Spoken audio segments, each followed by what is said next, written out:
Thank you. I want to start by thanking Senator Graham for your leadership on this and so many important issues. You know, as I stand here listening to all of my colleagues make such incredible points that somehow this administration continues to miss, I can't help but think they also continue to miss the opportunity to learn from history.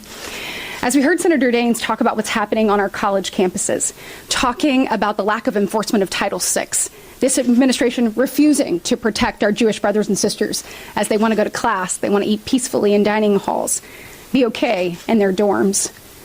I remember that discrimination upon race, denigrating someone upon race, blocking someone from a classroom wasn't okay in the 1960s. Do you hear me? And it is not okay today. This administration needs to stand up and stand against anti-Semitism. What else they're failing to learn from? I mean, yesterday we celebrated 79 years since VE Day, the victory there in Europe, liberating Europe from Nazi terror. Earlier this week, we honored those 6 million Jews that died in the Holocaust. You're at a place in this country, a Harvard-Harris poll just came out, where it said between the ages of 18 and 29, 1 in 5 of those individuals don't believe the Holocaust even existed.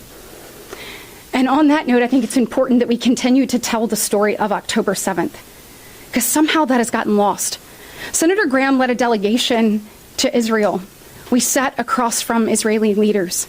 We watched the footage, the horrifying footage of those Hamas terrorists with the GoPro cameras strapped to their heads and their chest. When we talked to the Israeli officials, we mentioned 9/11, and they said, yes, it's similar, but I want you to understand why it's different. You were able to wake up on September 12th and tell your kids that the perpetrator was oceans away. We woke up on October 8th, and the people who want to eradicate this entire population are just miles down the road.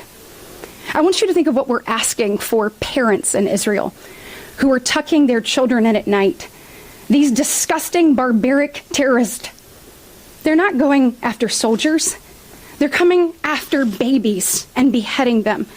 We watch them rape women. We watch them pull Holocaust survivors from their wheelchair. We watch them burn parents alive in front of their children. This is what we are up against. You cannot, in good conscience, ask parents to tuck their kids at night without believing that Israel can move forward and eradicate Hamas. There are still 4 battalions in Rafah. So understand what that means for the innocent people of Israel. We must do more. Never again is now.